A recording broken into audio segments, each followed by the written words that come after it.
Seigneur, nous te bénissons et nous te rendons grâce pour ce moment. Cette matinée, nous voulons te recommander tous nos auditeurs, toutes ces personnes qui nous écoutent, toutes ces personnes qui ont pris la décision de te chercher avec nous pendant ces temps de jeûne et de prière. Merci Saint-Esprit parce que tu prends le contrôle total de toutes choses. Nous te confions cette journée au nom de Jésus. Amen. Bien-aimés dans le Seigneur, nous bénissons le Seigneur pour vos vies et nous continuons à vous encourager par nos paroles et par la parole de Dieu à tenir ferme, à tenir bon jusqu'à la fin de ces 30 jours de jeûne et de prière.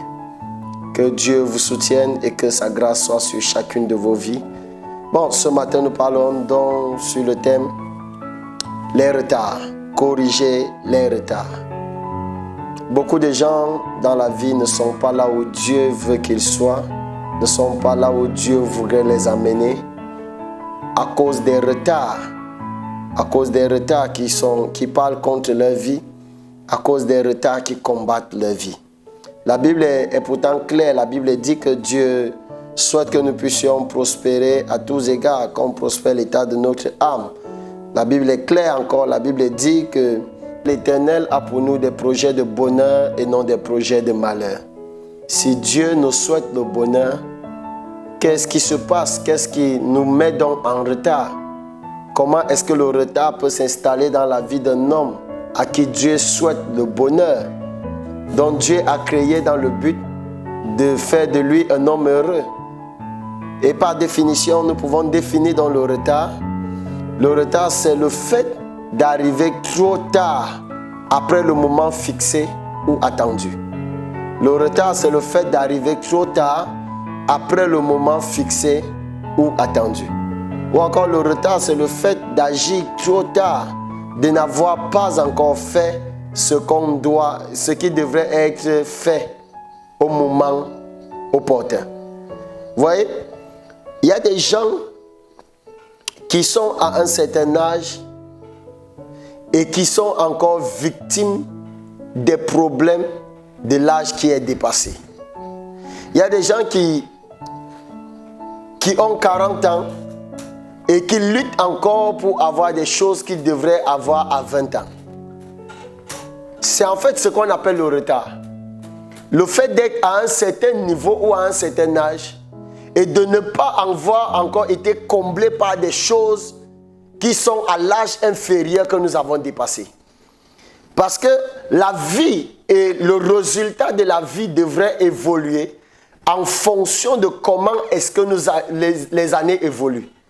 Si après 2 ans, 3 ans, 4 ans, il y a des choses qui ne sont pas encore là, pourtant qui devraient être là, cela est le signe que quelque part dans ta vie, il y a un retard. Et allons dans la parole de Dieu et découvrons ce que la Bible dit. Dans le livre de Psaume 90, de verset 12 à 14. Psaume 90, de verset 12 à 14. La Bible dit ceci. Enseigne-nous à bien compter nos jours, afin que nous appliquions notre cœur à la sagesse. Reviens, Éternel, jusqu'à quand? Aie pitié de tes serviteurs. Rassasie-nous chaque matin de ta bonté, et nous saurons toute notre vie dans la joie et l'allégresse. Rassasie-nous chaque matin de ta bonté, et nous saurons toute notre vie dans la joie et dans l'allégresse. Amen. Donc ici, le psalmiste, qu'est-ce que le psalmiste veut dire dans le psaume 90, le verset 12 à 14? Le psalmiste me dit, Seigneur, que ta bénédiction ne soit pas en retard dans ma vie, mais donne-nous la satisfaction tôt. Vous savez, c'est un problème d'être à un certain âge et de ne pas avoir la bénédiction correspondant à cet âge. C'est un problème d'être à un certain niveau et de ne pas avoir la bénédiction correspondant à ce niveau-là. Pourquoi beaucoup de femmes pleurent du célibat? Pourquoi beaucoup d'hommes veulent se marier? Pourquoi aujourd'hui nos églises sont devenues des endroits où des gens viennent pour chercher des miracles? Ils viennent pour chercher des miracles et parfois oublient d'honorer Dieu dans sa parole parce qu'ils se rendent compte que il y a des choses qu'ils devraient avoir qu'ils n'ont pas encore. Il y a des choses qui devraient marcher avec l'âge qu'ils ont, avec la saison dans laquelle ils sont, avec les opportunités qu'ils rencontrent, mais qui ne viennent pas dans leur vie.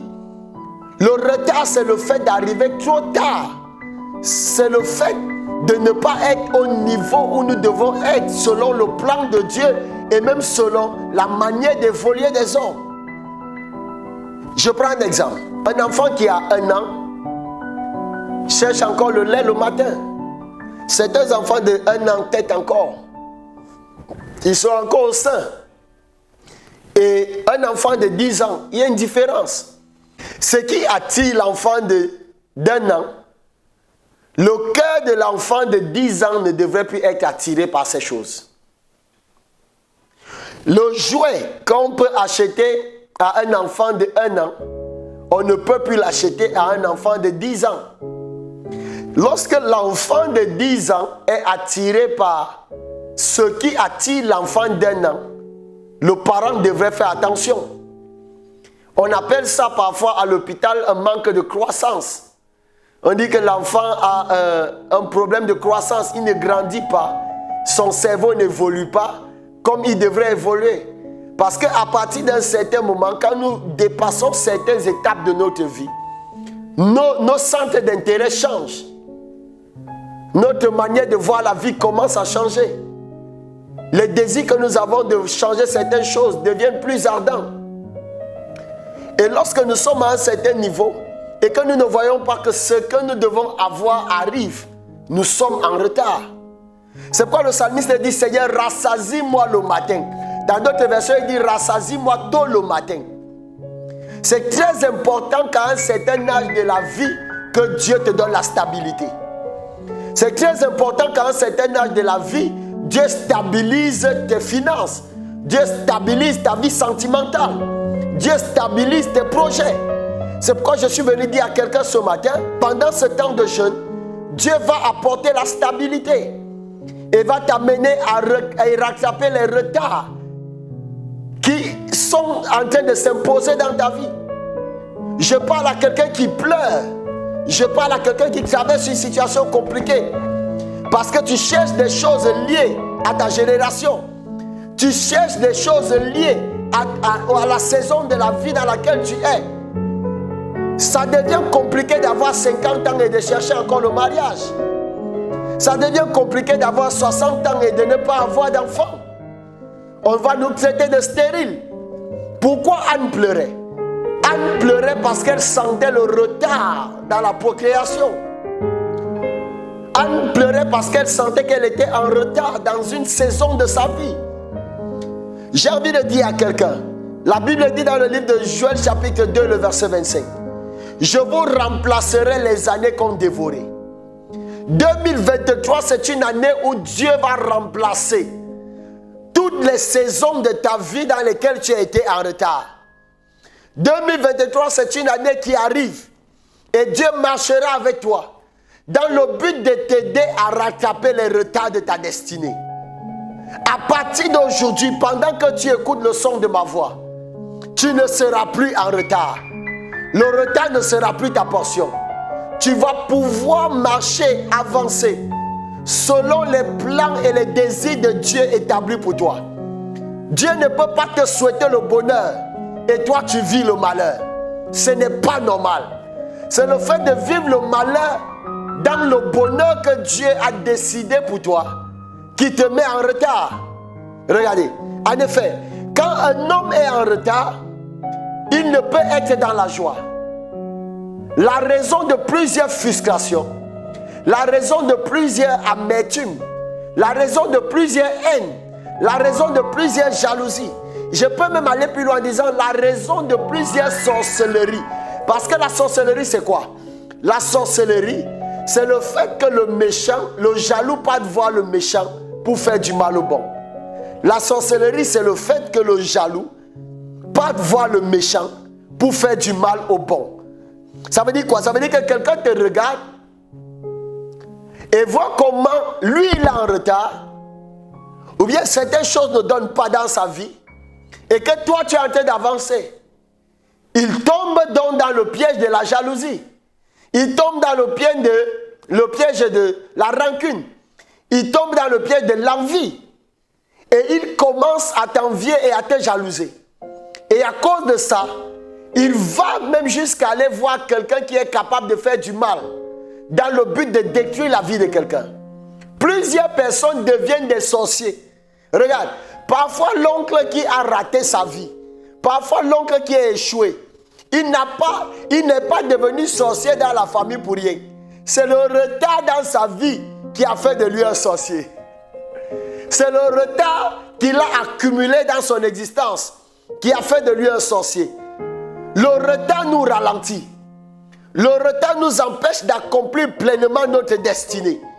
Le retard nous met dans une situation d'humiliation. Plusieurs personnes sont ralenties dans la vie parce qu'il y a quelque chose qui n'a pas marché dans le processus de leur destinée. Il y a quelque chose qui n'est pas allé selon le plan de Dieu. Il y a quelque chose que Dieu a établi. Mais son âme cherche la chose et ne voit pas la chose dans sa vie.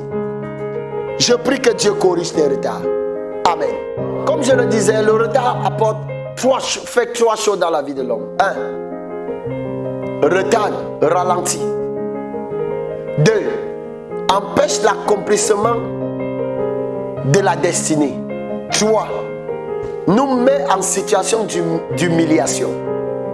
Et c'est quand tu n'es pas rassasié tôt le matin, c'est alors là que tu vas appeler ton petit frère qui est devenu millionnaire papa. C'est alors là que tu vas appeler la dernière née de la famille maman. Parce que toi, dans ta vie, il y a un processus de retardement de bénédiction. Vous savez, parfois, tu vois dans une famille quelqu'un qui est honoré, respecté.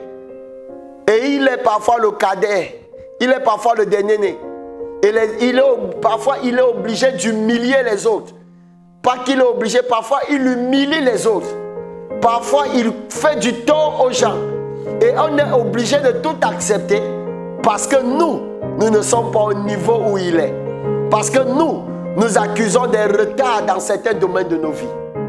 Bien-aimés, qu'est-ce qui peut donc causer le retard? La première chose qui peut causer le retard est parfois causé par l'impact de nos mauvais choix.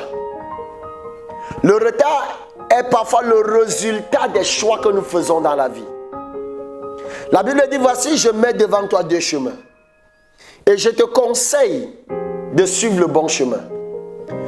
Vous devez savoir que chaque fois que vous faites face à des choix, vous ferez également face aux résultats de vos choix. À chaque choix, il y a un résultat. À chaque décision que nous prenons, il y aura un retour. Et la plupart des retards viennent du fait que quand on avait un certain âge, on n'a pas fait les choix qu'il fallait. Parce que la Bible dit quoi? La Bible déclare que l'homme est comme la pensée de son âme. Ça veut dire quoi? L'homme est comme les choix qui sont faits dans son âme. Les désirs qui sont poussés par son âme. Tu ne deviendras pas autre chose que ce que tes choix t'amèneront à devenir. Tu ne vivras pas autre chose que ce que tes choix t'amèneront à vivre. C'est très important de comprendre ça. C'est très important de le comprendre. C'est pourquoi nous ne devons pas choisir dans la précipitation. Nous ne devons pas prendre des décisions par un coup de tête. C'est pourquoi les hommes ont dit la nuit porte conseil. Nous devons réfléchir, retourner la chose. Parce que la décision que nous allons prendre, soit elle va apporter une grâce d'accélération divine, soit elle va apporter un retard. Lorsque nous faisons des mauvais choix, nous ferons face à des mauvais résultats. Et chaque mauvais résultat nous implique le recommencement. Chaque mauvais résultat nous amène à recommencer dans le domaine. Si nous avons mal choisi un conjoint, nous serons obligés de recommencer. Ça veut dire que, regardez, il y a des gens qui ont compris. Il y a un âge pour se marier. Il y a un âge pour chercher le travail. Il y a un âge pour amasser de l'argent. Il y a un âge pour devenir quelqu'un qui s'impose dans la société. Lorsque tu traverses cet âge, lorsque dans les cas ou la limite de cet âge, tu n'as pas fait les choix qu'il fallait, c'est pourquoi tu peux donc voir qu'un monsieur de 50 ans est en train de discuter une place dans une petite entreprise où il peut gagner 100 000 francs avec un enfant de 20 ans qui commence sa carrière. C'est une question de choix. Quels sont les choix que je fais? Nous devons comprendre que le fait d'être assis dans une église ne garantit pas le succès absolu de notre destinée. Il y a des choix à faire, même étant dans la présence de Dieu. Écoutez, les choix interviennent dans la vie de l'homme à tous les niveaux. Le choix, nous devons faire le choix du conjoint. Le choix de notre éducation, de l'éducation que nous donnons à nos enfants. Le choix de la maison que nous voulons habiter. Le choix intervient dans tous les domaines de la vie de l'homme. Et si l'homme fait donc des mauvais choix, c'est normal que le retard frappe à sa porte. C'est normal qu'il fasse face à une situation de retard. Donc, la deuxième chose qui peut causer donc, le retard dans la vie d'un homme, nous allons aller dans la parole de Dieu, dans le livre de Marc chapitre 11, le premier verset au verset 16. Marc chapitre 11, le premier verset au verset 16. La Bible dit, lorsqu'il approchait de Jérusalem et qu'il fut près de Beth... On va reprendre. Lorsqu'il approchait de Jérusalem et qu'il fut près de Bethphagée et de Béthanie vers la montagne des Oliviers, Jésus envoya 2 de ses disciples en leur disant, allez au village qui est devant vous. Dès que vous y entrerez, vous trouverez un ânon attaché sur lequel aucun homme ne s'est jamais assis. Détachez-le et amenez-le. Si quelqu'un vous dit, pourquoi faites-vous cela? Répondez-le, le Seigneur en a besoin. Et à l'instant, il le laissera venir. Les disciples étant allés trouver l'ânon attaché au dehors près d'une porte au contour du chemin et ils le détachèrent. Quelques-uns de ceux qui étaient là dirent, que faites-vous? Pourquoi détachez-vous cet ânon? Il répondit comme le Seigneur l'avait dit et on les laissa aller. Amen. Donc voici ici des passages ou bien une histoire qui nous amène à comprendre la raison pour laquelle, la deuxième raison pour laquelle un homme peut être influencé par le retard. Nous pouvons être influencés par le retard lorsque nous avons des oppresseurs sataniques. Vous savez, parfois il y a des personnes dans nos familles, des personnes dans nos vies qui jouent le rôle des oppresseurs. Ils sont là dans le but d'oppresser nos vies afin que tout ce que nous pouvons faire, que nous ne puissions pas véritablement vivre la bénédiction de cette chose. Nous voyons ici cette histoire, la Bible déclare que cet ânon, regardez, l'ânon était préparé depuis le ciel avant l'arrivée de Jésus ou bien pendant que Jésus est venu, dans le but d'accompagner Jésus et de faire entrer Jésus dans sa gloire à Jérusalem. Mais Jésus arrive au lieu de la rencontre entre lui et l'ânon est en retard. C'est la raison pour laquelle plusieurs personnes arrivent généralement en retard dans leur bénédiction. C'est de cette même manière que parfois, ton mariage t'attend quelque part et toi tu es en train de souffrir. Des gens sont en train de te contrôler de manière mystique pour t'empêcher d'entrer dans ton mariage. Parfois, le contrôle des oppresseurs mystiques met des hommes et des femmes en retard dans leur destinée. Et c'est pourquoi je suis venu ce matin pour prier pour quelqu'un qui est en train de m'écouter. Peu importe l'oppresseur qui avait décidé de mettre ta vie en retard, au son de ma voix ce matin, je te libère de l'influence de tout oppresseur mystique dans le nom souverain de Jésus-Christ de Nazareth. À partir d'aujourd'hui, toute personne qui avait frappé la main sur sa tête et qui avait déclaré que tant qu'il vit, tu ne connaîtras jamais la bénédiction. Tu ne seras jamais dans la joie. Toute ta vie sera ralentie. Je frappe ma main sur l'onction qui est sur ma vie. Et je déclare que la personne la meurt ce matin. Dans le nom de Jésus-Christ de Nazareth, ton mariage est libéré du retard. Ton travail est libéré du retard. Ta bénédiction est libérée du retard. Je te vois, il y a quelqu'un qui m'a écouté ce matin. Et après m'avoir écouté, on va t'appeler pour te dire que celui qui retenait la famille vient de mourir. Celui qui était le Goliath, le geôlier, l'homme qui retenait la bénédiction de la famille vient de libérer la bénédiction. Je vois des géants tomber dans la famille parce que le retard doit être corrigé. Je vois des hommes qui retenaient la bénédiction de quelqu'un. Tu es en train de m'écouter. Oui, c'est à toi que je parle. Tu es dans ton bureau et tu ne comprends pas ce qui se passe dans ton travail. Les autres avancent dans le travail et toi tu n'avances pas. Les autres ont la promotion et toi tu n'as pas la promotion. Oui monsieur, je te parle en ce moment. Dans le règne de l'esprit, je te vois habillé en veste bleue. Bleu marine. Je te vois habillé en veste bleu marine. Tu es en train de m'écouter. Je vois l'onction de Dieu au son de ma voix te libérer du retard. Après m'avoir écouté ce matin, ton patron va t'appeler. Oui, je te dis la vérité. C'est à toi que je m'adresse. Ton patron va t'appeler et on va te donner la promotion. Parce que la grand-mère, le grand-père qui bloquait ta bénédiction vient de mourir dans le nom de Jésus. Amen. Donc non seulement ils te mettent en retard, mais ils t'attachent pour que malgré tous tes efforts que tu feras, que tu ne vois jamais le chemin de la réussite. Vous voyez, plusieurs personnes qui font autant d'efforts et reçoivent le résultat de la fourmi, c'est parce qu'ils sont attachés de manière mystique au contour d'un chemin. Ils ne t'attachent même pas au chemin pour que quelqu'un te voie.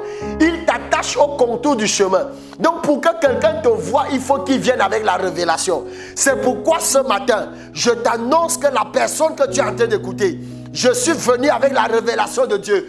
Dieu me montre là où tu es attaché et j'envoie les anges pour te libérer. Dans le nom de Jésus-Christ de Nazareth, partout où on t'avait attaché, dans le but de te retenir, dans le but de te mettre en retard, tu es libéré ce matin dans le nom de Jésus. Amen. Non seulement ils te mettent en retard, mais ils te gardent aussi prisonnier. Non seulement ils te mettent en retard, mais ils mettent des limitations à ta vie. Parce que quand tu es prisonnier, tu as une circonférence dans laquelle tu peux... C'est pourquoi il y a des activités depuis que tu as commencé qui ne peuvent pas évoluer. Parce que tu es prisonnier. Ils t'ont mis dans une prison dans le but de te retarder. Mais la Bible déclare que les apôtres étaient enfermés dans la prison. Et les fondements de la prison se sont ébranlés. Pendant que tu écoutes le son de ma voix, je te dis la vérité. Toute prison dans laquelle tu étais, les fondements viennent de tomber dans le nom de Jésus. Tu es la prochaine personne dans ta famille qui va se marier. Tu es le prochain dans la famille qui aura un visa. Tu es le prochain dans la famille qui deviendra millionnaire, milliardaire.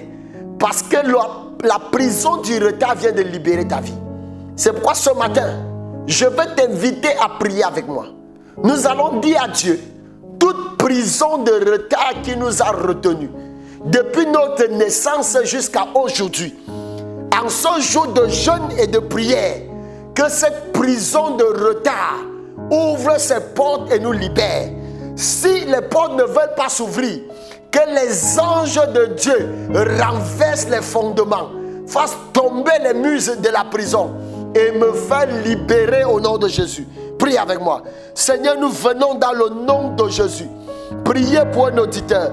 Priez pour quelqu'un qui est en train de nous écouter. Je déclare maintenant que la prison du retard dans laquelle mon frère, ma soeur étaient, que cette prison s'écroule ce matin. Dans le nom de Jésus-Christ de Nazareth, je suis en train de libérer dans le règne de l'esprit les prisonniers de retard, les prisonniers du retard, toute personne au son de ma voix qui était en retard parce qu'on l'avait attaché et enfermé. Je te détache et je te libère de la prison. Je te détache et je te libère dans ton mariage. Je te détache et je te libère dans ton voyage.